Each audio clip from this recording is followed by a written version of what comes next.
Saya sering bikin video yang isinya itu mengkritik gitu kan, tapi sebetulnya tujuannya bukan untuk supaya memancing kebencian, kagak. Tapi masalahnya di Indonesia ini ya banyak kejadian yang kalau nggak viral tidak mendapatkan perhatian apapun gitu. Nah ini contohnya yang ini ya.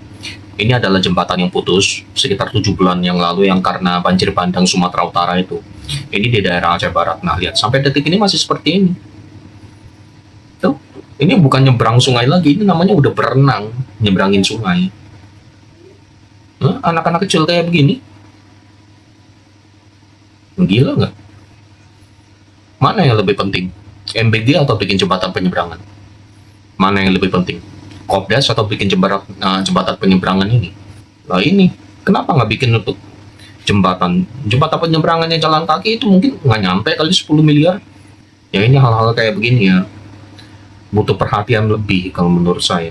Makanya saya hanya berharap ini semoga bisa jadi viral gitu supaya makin banyak perhatian dari pusat. Miris lihat.